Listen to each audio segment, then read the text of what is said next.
I have to run all the wire up to the back, so it's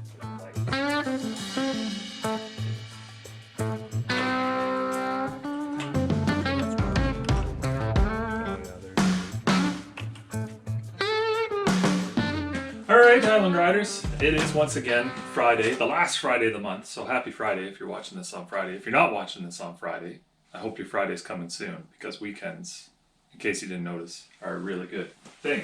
They're awesome.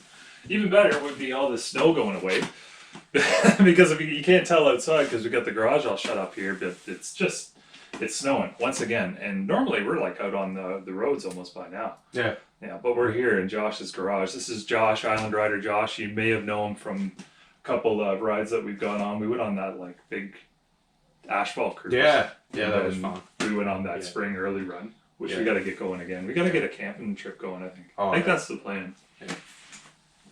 But Josh asked me to come over and help him take a look at his distribution system that he's got going on. So he's like, I don't know if you guys remember the video that I did a while back. I did a 12-volt distribution system, so he's doing the same kind of thing. He's got a much bigger one because he's got a lot more space. So I just given him a hand for that.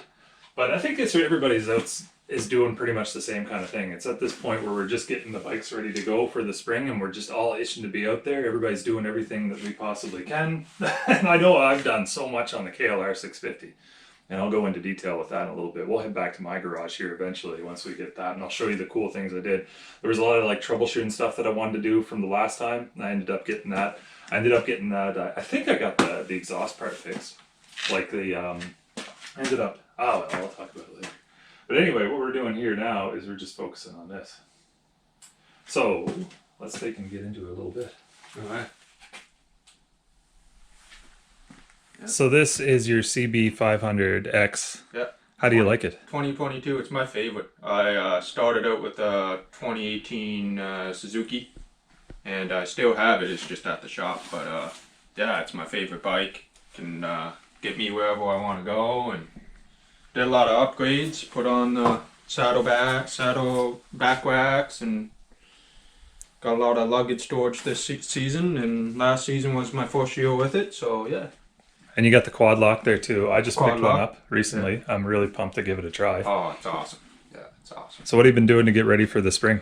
I've been buying back racks. I got the Tusk saddlebags I'm going to put on. I got my big back tail bag I'm going to put on top here. Oh, that's a really good idea. So tons of storage, yeah. But I have to move my tail light back some because it's with that big bag, it sticks out about here. Yeah. I'm figuring out a plan to do that. I had to do that with my rack system from Tusk. Yeah. I had to take my my blinkers, and I had to move everything back a little bit. Yeah. It was a bit of a fun adventure. Yeah. But the bike looks really good. It looks like it's ready to go, just like every other bike I think on the island is all just itching to get out there. Yeah, gotta test the tire pressure and all the common things, but yeah, absolutely. All right, well, let's tackle this and see what we can get at with it. All right, so we got some harness work done here. So the distribution is in. We've got some fuses in here. So the way these things work, if you're not familiar, is that you have a negative bus here, and then you have a positive bus here. So if you've got something like auxiliary lights, or if you've got like a USB charger, and you have these, you hook the black one up into this location, and then the red one goes into one of those ones there. It's not like this, right? It's kind of like, hard to do with one hand, but like that. And then you can just keep adding stuff onto this, which is really cool. Now, the trick to this is if you can set it up with like a master power switch, so that you can disconnect this entirely from the battery that'll end up going there. But Josh is going to do it all super fancy. Josh has put together this here. It's like another relay basically, but it's a smart relay. We don't have it hooked up now, but we did test it out. And he's got the lithium battery here for his bike. So the way it works is he has actually a remote starter. Where's that at? Right there. So it's just like a key switch. So he'll have this on his keys, and then whenever he wants to disconnect the power distribution system, gets off his bike, pulls the key, hits that, and it disconnects that distribution system. It's equivalent of the switch I have on my dash, but it's just a lot fancier. So smart thinking, good design. Interesting design. All right. So let's get a screwdriver and we'll start hooking stuff. Okay.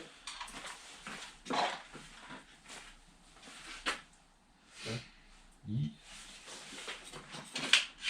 You want the battery in? Not yet. Okay. Do that last. Be shrink as possible.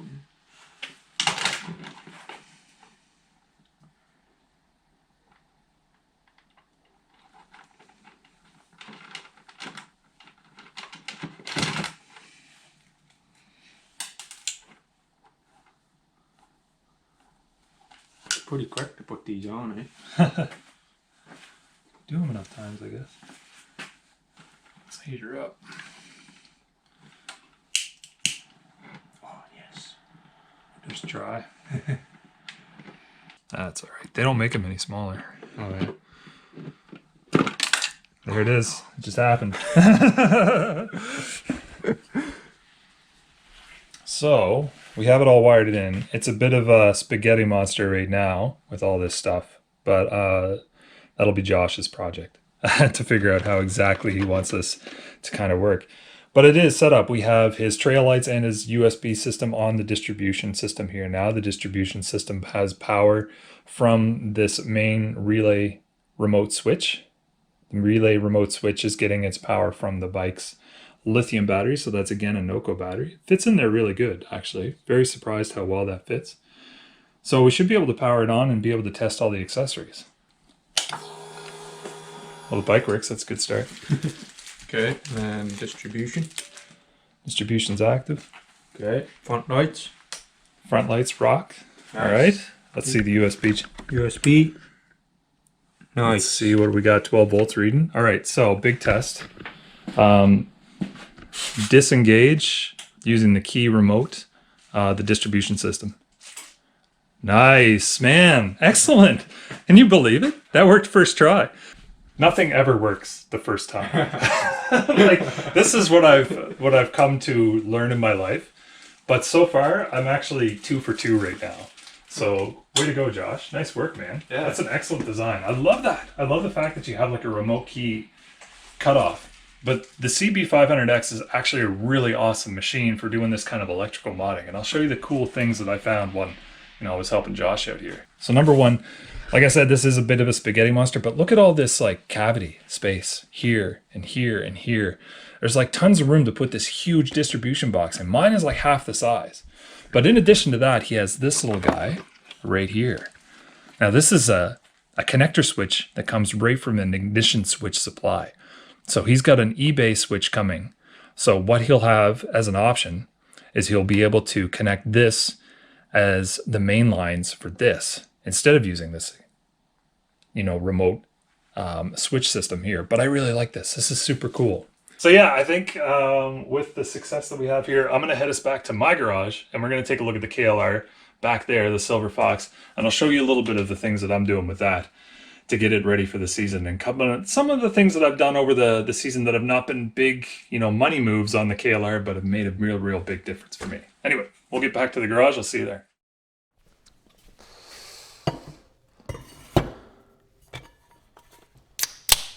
There we go. Need a little bit of that to deal with the fact that there's still like 2 feet of snow on the ground here in Prince Edward Island, and we're near the end of March because, again, we're at the end of the month because it's channel update time, of course. That's a really cool circuit that me and Josh put together. Mostly Josh, though. That was his design. He kind of built off the kind of design that I had for a 12-volt distribution system for a motorcycle, and man, it was a really, really cool take on it. He sourced out that awesome wireless relay all by himself, and he has a whole bunch of really, really cool weatherproof connector systems that he's going to use too. So I'll be excited to see what he does with that. I left him with a kind of a bit of an octopus of wires and things like that. But you know what I find? Being able to, create something like that and then make it your own inside of your machine, it really makes it your own. So I didn't want to deprive him of all the cool stuff like that. So anyway, Josh, good luck. You don't need it though, bud. You don't need it.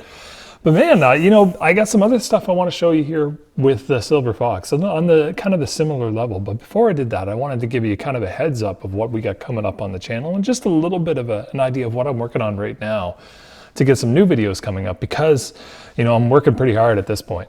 Right now, the month of April for me is kind of like a crunch because I want to get a lot of videos made.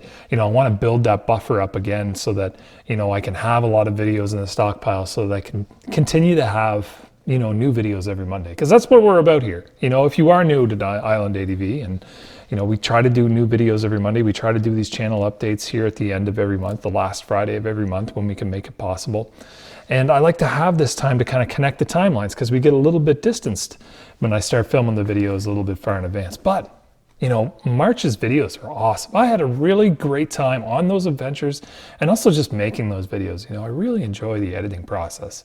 I look back months in the past at all the fun times that we had with all the people. And I think that's one of the biggest things. Today I was editing up the last video of season 3. And that's going to be a fun one. But there was a moment in that when I was on the bike and I was just kind of talking. I left it in the video because, I felt it was really important because this year for me was a lot about community, It was such a great opportunity. The season 2 was a really good opportunity to kind of grow the subscribership at Island ADV. And season 3, this last season here, was just the best opportunity to take advantage of that and, have a lot of opportunities for us to ride together and meet new people from, Nova Scotia and New Brunswick, and also obviously here on Prince Edward Island. And we took advantage of that and had some really great rides. And I'm just thinking back to all the cool people I've met and all the new friends that I've made. And I consider you folks friends. If we've been riding together, we're friends. We go beyond acquaintances at that point.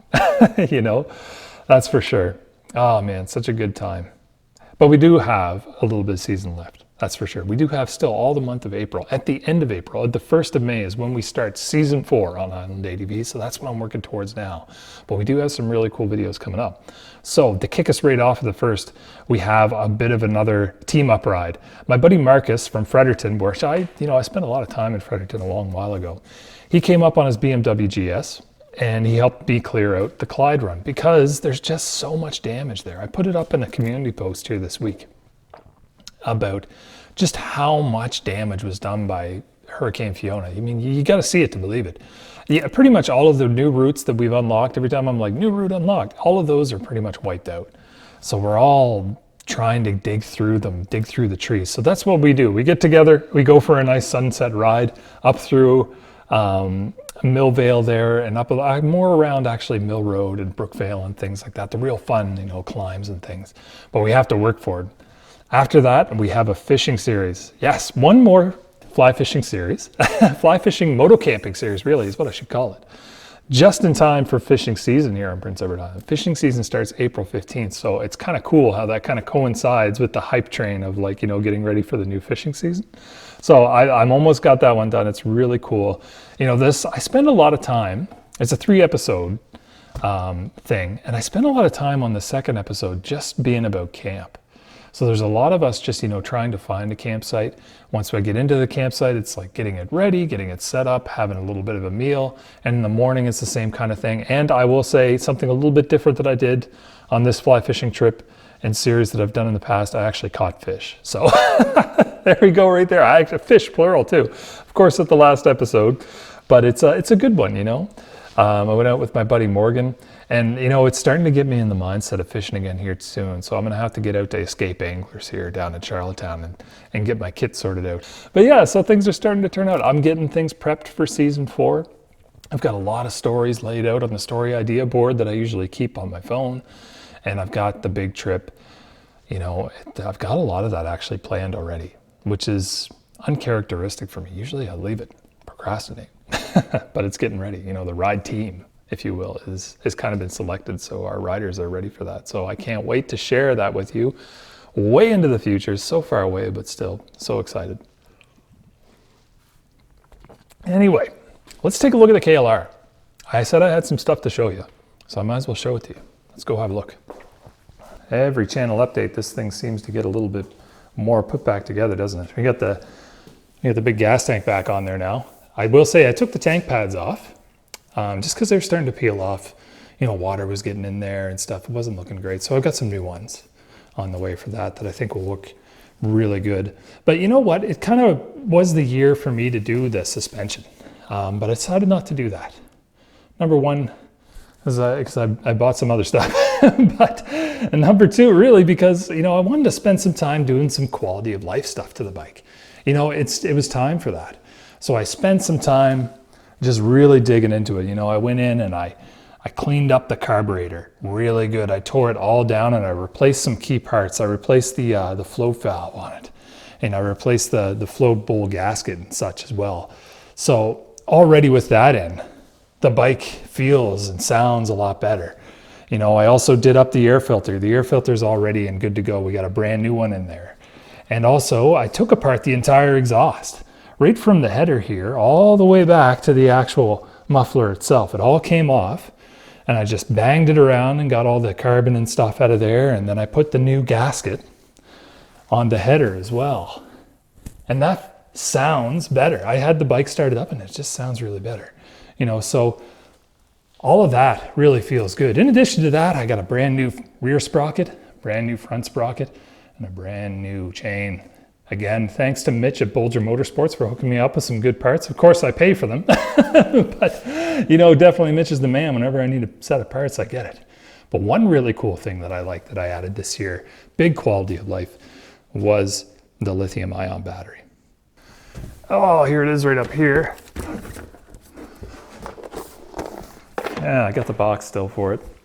But I'm not sponsored in any way whatsoever by NOCO, but I bought a NOCO lithium battery. So for me, I was just tired of watering the AGM or the OEM battery. Plus, you know, that battery was getting on about 5 years and it was starting to show its age. You know, it was starting to be a slow start. It would lose its charge quite often. So I ended up getting one of these guys. And what I got here is the NLP14. Now, I will say this, if you're thinking about getting a lithium ion battery, there's a better compatibility battery or a more compatible battery out there that you could probably find. Now, if you look on the side too with this one and look at compatible sizes, you're not going to find the KLR 650 equivalent for that. However, while it isn't like for like, it's definitely like for similar. So it still has the required cold cranking amps. It still has the amp hours that you require for the KLR 650 to run. And I'll tell you right away, like as soon as I put it in there and I hooked all the instrumentation up to it, I hooked all the accessories up to it, man, it just fires right up. And it's so nice to just have the bike come alive like that. It's just so good.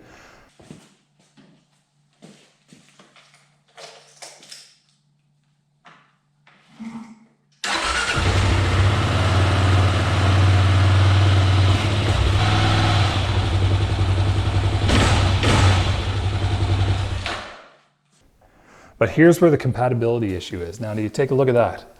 It's coming out about an inch or a little bit more. Now, normally the KLR 650 battery, the OEM one, is going to be running right flush to the air box system right here. You can see this little ridge. It should be flush, so it comes right out. I wasn't too worried about it though, because it doesn't impact it too much. The side fairing still goes on fine, and the seat still goes on fine. And what I did is I just removed the hose, and then I came down here and I just added a new bolt and a couple spacers right there to have it offset, and I still kept this metal plate.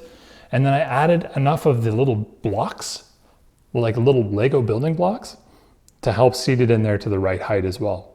Now, what I really like about this too, in addition to the fact that it just helps the bike start predictably, is that it has more mounting points. Now, if you look in here, I went and tidied up the wiring harness down here for all my accessories, but you can see now I have two dedicated posts for the main wire harness of the bike. But in addition to that, I also have dedicated posts for accessories. So now not everything is so crowded up onto the positive. I have a whole bunch of ones here that are just sitting on their own dedicated one. So for me, that's a win right there right away. Overall, I think really a good test of this battery. We'll see how it performs throughout the season. I've done cold starts with it. We'll see how it handles some hot starts once we get out into the trails, into the hot blazes of the summer sun. And I'll report back at this time next season to let you guys know how this thing works out. Who knows, it could still be a bust, but I don't think so. Pretty confident so far. Oh, buddy, hold on to that for me for a little bit. So yeah, I mean, it sounds awesome. I find it sounds different with the exhaust header gasket on there now, the new one. I think I was listening to some old video when I was editing, like I was telling you today about the last video, and I could hear like a and definitely when I was decelling in the bike, I'll try to find a clip. It'll be hard to find a clip. Pow! I heard that. Is it a rock on the skid plate? No, that's backfire. Oh. But you can hear it. There's like a real big backfire right at the front. It's like that. It's really bad. But I'm hoping that's taken care of. We'll need to get that out onto the road to make sure for sure. But I think it's good because it just sounds better. And you saw it start up. Bam. That's a cold start, by the way. I haven't started that bike in like a week, you know, and it is cold in here. It's actually quite frigid. I'm not showing it right now because I'm doing my best, you know, to kind of maintain. Plus the light on me is actually quite warm. So, you know, if you ever wonder why I have the light on me, it's also for like videography purposes, but also to keep me warm.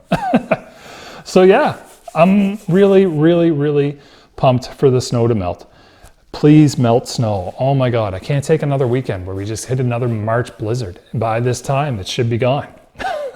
There's going to be a lot of mud for mud season. Also very excited for that. But I still have some stuff to do in here anyway. I still got to do an oil change. I still got to take care of bleeding out the brakes. I wanted to do that. I want to give the brakes all a good brake clean too, because I want to make sure there's no seizing issues when we do get into mud season. Give it the best start that I possibly can. Give it one good last clean too, you know, and then we get her out on the road. And man, I cannot wait. I will take this opportunity though, to tell you, just to advise all you folks. Now, I get to this point of the year where, you know, things are starting to thaw up. And I know people have different weather conditions all across Canada, all across the world, all across the places where we come from to Island ADV here in our subscribership from the ride group. You know, there's still a lot of crap on the roads. There's lots of dust. There's lots of salt. All right. So if you do get good riding conditions, you know, I won't blame you in the least if you get out on the road, because how can you resist, right? A beautiful sunny day with nice clear and dry roads, you have to get out there. But there are still some bad hazards out there. Watch the dust around the turns. If you're heading out in the morning and you're going around a curve and you get the lean on, think about whether or not that's in the shade. That might still have a little bit of black ice in there and you could low side. So just please be cautious. You know, the last thing we want to have is in the springtime, one of our members of our ride group go down in a bad way. So let's just take care. Let's just be easy if we're out there on the roads. Be safe. That's what we want to do. That's what I'm going to do when I first get out there. Take it nice and easy and do some scouting and things like that. Anyway, I'm really excited though. It's almost time for season 4. I've got a lot of cool things planned for season 4. I'm trying to pack everything into this season. This season seems to be busting at the seams right now. We've got a lot of group rides already scheduled. We got a lot of team ups already scheduled. Oh, I'm so pumped. That's what I love about this. You know, doing this whole YouTube thing. It gets me the motivation to get out there on the bike, and it gives me so many opportunities to see so many cool things, meet so many cool people, and then just seeing all the other people's excitement when I show them something new, or seeing their excitement when I get to see something new that they've shared with me. It's so fun. But until we get back out on the Rhode Island riders, until we see the red dirt and the red mud again, please again, be safe. If you're out there riding, ride safe. If you're still in your garage like me, well, you know, think about doing some quality of life stuff to your bike. Maybe this season is the season you learn how to tear your carb down and put it back together. There's lots of YouTube videos out there for it. And until that time, take care, Island Riders. We'll see you again soon.